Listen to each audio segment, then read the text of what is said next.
Hi everyone!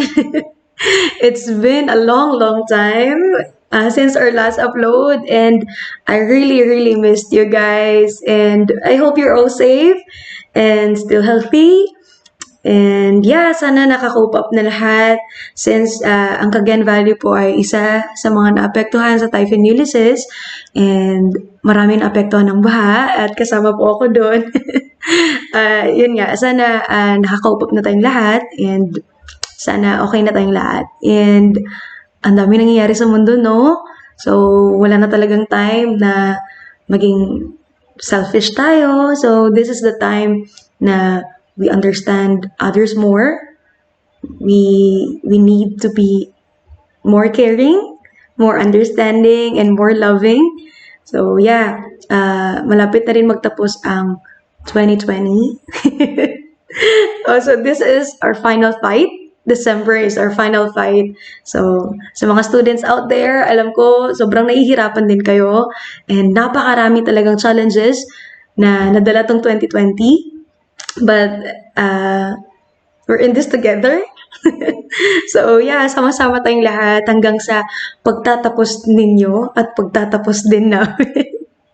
Yeah, so, yun nga, just want to remind you all that this is our final fight. December is our final fight before we end this 2020. And I hope na we could close this year with a joyful heart and maraming lessons na natutunan within us. So yeah, so let's proceed na sa ating Unit 5.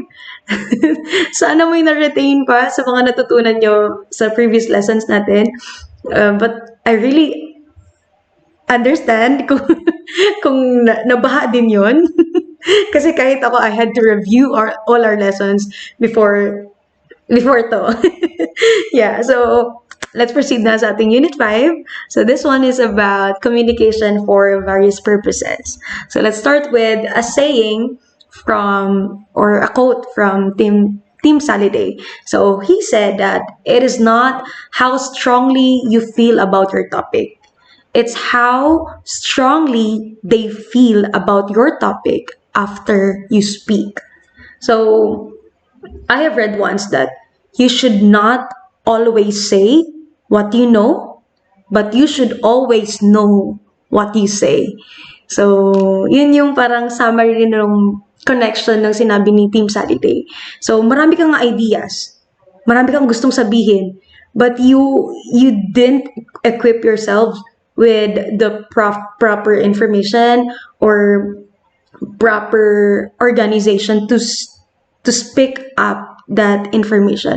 So, ang mangyayari, yung audience mo, hindi talaga nila naintindihan or hindi nila nag-grasp na mabuti yung sinabi mo. So, it is really important that you know your topic, you know your subject, you know what you are talking about. So, hindi dapat dito mag-exist yung talking without knowing na sinasabi nila. And sabi nga, the best way to conquer stage fright is to always know what you're talking about. So, maiiwasan mo yung mga anxious heart or anxiety, stage fright mo sa stage if you are confident of what you're talking about. So, yun nga yung sinasabi ko na dapat yung audience talaga, sila yung center mo na maiparating mo talaga sa audience mo yung gusto mong sabihin. So, yun nga sinasabi kanina na you should not always focus on knowing the topic, knowing lots of information. Kahit konting information lang alam mo, basta you know how to execute it, you know how to say it, you know how to organize your thoughts. That's very important. So, sabi dito, communication serves 5 major purposes. And it is to inform, to express feelings, to imagine, to influence, and to meet social expectations. And all of this involves speaking.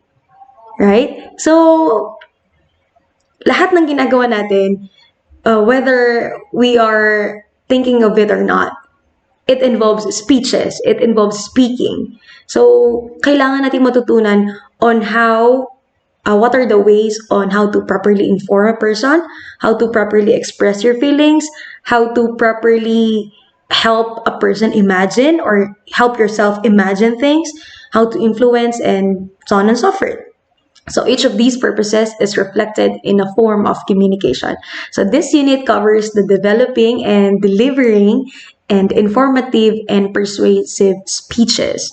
So furthermore, it also emphasizes talking that fits the occasion. It discusses also the 10 guidelines on how to organize your speech. So at the end of this unit, you're expected to write an informative or persuasive speeches, which I know some of you have done this way back senior high school, and yung pinagawa kong speeches sa inyo parang ganito rin. Deliver effective speeches relevant to your field of specialization and reflect on the questions regarding the learnings you have gained after the unit lessons. So topic 1 is about developing and delivering an informative speech.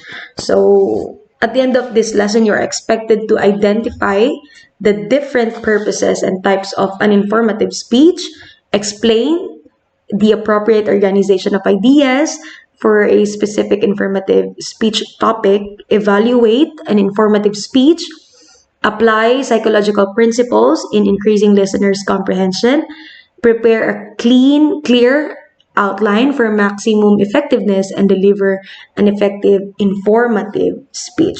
So, sabi nga dito, speaking to inform people is inevitable. So, lagi nating ginagawa yan. Tulad ng ginagawa ko ngayon. I'm speaking to inform you about the topic.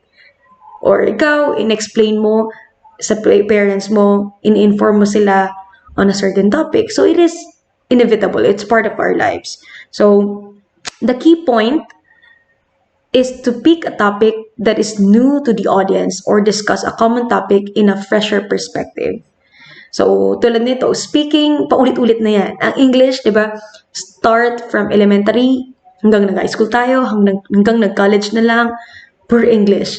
But, there is always something new.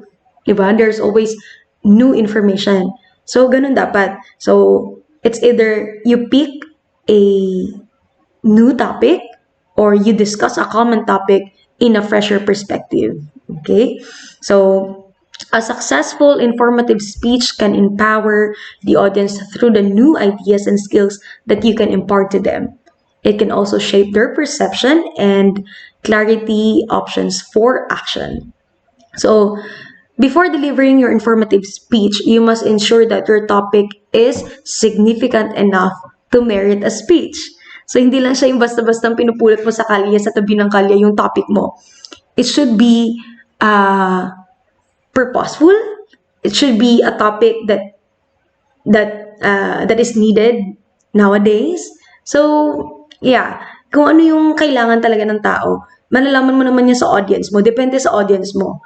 And you must also identify the level of information that your audience already know and the information that they need to know about the chosen topic.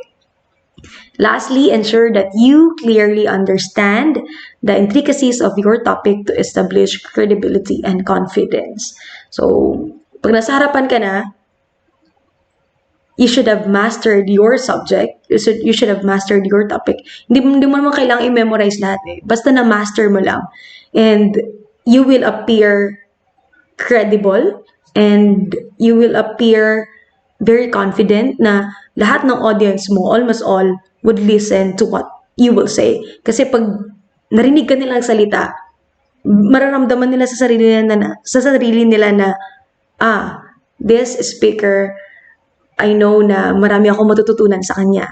I know na marami siyang bagong matuturo sa akin. So, ganun dapat.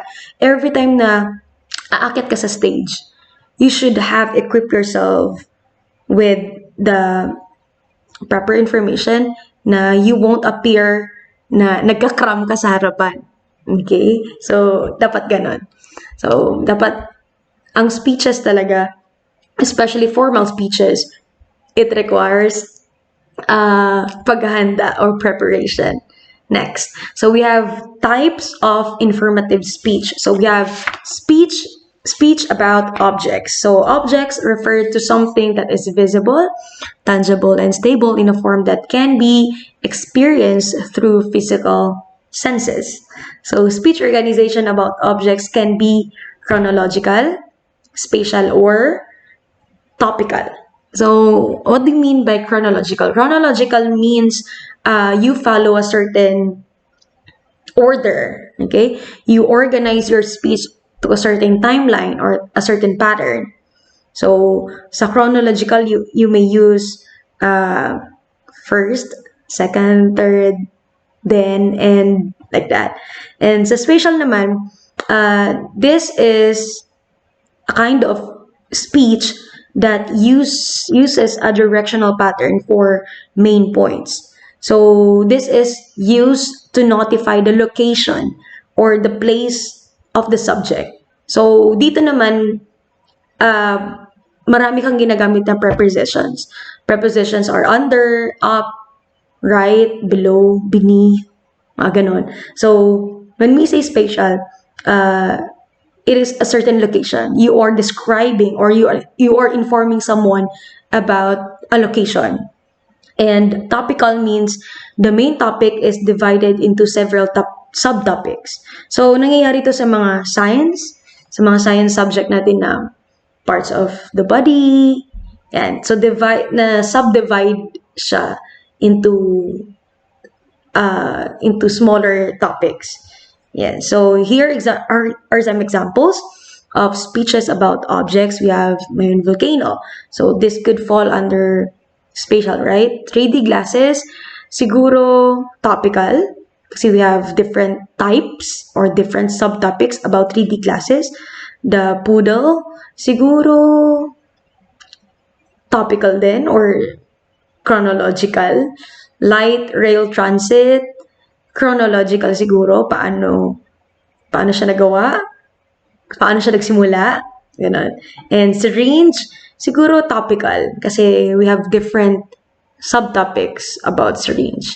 Number 2 is speech about processes. So, process refers to sequence of action or steps that lead to a specific product or income.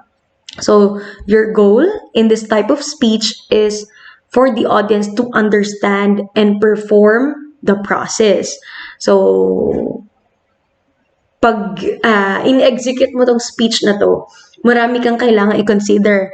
You have the materials, the input, tools, and sequence of steps from start to finish, output or product, and skills. So, an example of this is cooking, di ba? Sa cooking, we have the materials, we have the tools, and then from start to finish, you are guided, diba? And we have the output and the skills. So speech organization about processes is chronological. So you can apply the following tips when delivering a speech about processes. So give an overview about the whole process. So if it is about cooking, say something about cooking that would wow the audience na without, yung narinig ko nga na ang HRM ay napaka-importante dahil kung walang HRM, walang makakain ng tao, mamamatay ang mga tao. So, yung give a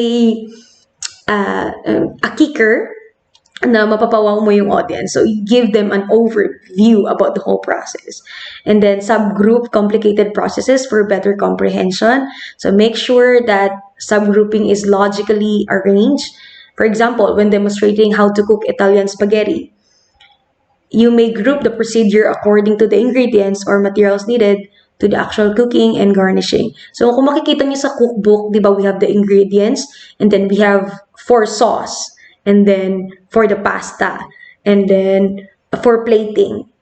So, naka-sub-categorize yung mga complicated processes na yan. And then number 3, review frequently to ensure that the audience are still with you. And then summarize the procedure and use visual aids. So here are some examples of speeches about processes. We have how a tornado develops, how papaya soup is made, how to play the piano, and how to cook adobo, our all-time favorite. Okay, so let's move to number 3. We have speech about people. Speech about people is like speech about objects, except of course that they should be represented as human beings. So this type of speech allows the speaker to describe how people look like, how they act, how they deal with life, and so on and so forth. So, kung maririnig nyo lagi sa graduation, before magsasalita yung guest speaker, may nag-introduce. Di ba? May introductory, may message muna or may speech muna bago siya magsalita. So, sabi nga dito, before you say something about a person, you should be very careful kasi baka mamaya ma-offend mo sila or may masabi kang wrong answer or wrong information. So, dapat talaga brief lang. Diba? Kung mapapansin nyo, pag ini-introduce yung guest speaker, very brief lang yung pag-introduce and then, yun na, puro mga achievements nila, how he started, and blah, blah, blah, and yun na, salita ng guest speaker. So, it doesn't mean na when you are talking about a person, sobrang haba na, dami mo ng information. Kasi, when you have a speech about a certain person, it is about his life, fact ngayon. So, you cannot input your own personal opinion, siguro, madalas, pero you could also praise them, but not, like, judge them. So, here are some examples of speeches about people. We have the sacrifices of Mother Teresa, the legacy of President Ferdinand Marcos, President Rodrigo Duterte, the road to Malacanang Palace, and so on and so forth. Number 4, we have speech about events. So an event refers to anything that happens or is happening. So speech organization about events can be chronology by cause effect, or by category. So it must be subdivided consistently and logically. So dito, pag, di ba sa chronological order, you follow a certain timeline. So, meron ka mga signal words, which later I will discuss. Yeah, I will discuss later yung mga signal words na gagamitin sa chronological, cause and effect, and category. So, in this speech, kailangan mo talagang maging aware sa mga signal words na yon. So, example of this is Miss Universe 2018, recent Philippine election, national squad, and so on and so forth. Speech about issues. So, laging nangyayari to. Di ba sa mga press conferences sa Malacanang Palace, every time na may issue about corruption, issue about the Dolomite, issue about, ano ba ba? Hindi ko alam, I don't really watch news that much. But yeah, pag may issue, meron talagang speech na dinideliver to clarify the issue. So an issue refers to a point or matter of discussion, dispute, and public concern. So to clarify such an issue, a speech may be delivered. So one example of that is the press conference na hiniheld sa Malacanang pag maraming issue. So the following are some of the issues that can be discussed for better understanding. Truancy among students, professional conflicts, sexual harassment, corruptions in the Philippines. And number 6, we have a speech about concepts. So concept refers to beliefs, theories, principles, and ideas. So one characteristic of a concept is its abstract state. So a speech about concepts can be arranged by topics or by comparison and contrast. So here are some examples of the speeches about concepts. You have feminism, financial freedom, capitalism, and leadership. Okay, we move on to the ways in organizing informative speeches. So number 1, we have chronological. So, tulad sabi ko kanina, it is used to describe a process. So, ang signal words natin dyan, we have first, second, and third, before, after, then, later, yan. Last but not the least, mga ganon. So, the topics, example of these are how to print a document from a computer. So, first you open, you click Control P, like that. So, yun nga. And how to cook spaghetti and the life of Oprah Winfrey. We have the spatial next. If you need to organize your speech according to physical space and relationships between among locations, yung sinasabi ko kanina, consider using spatial arrangement, which allows the audience to visualize location. So for example, you are describing Philippines, or you are describing Boracay, you are describing Palawan. So you will use signal words, and those signal words are your prepositions.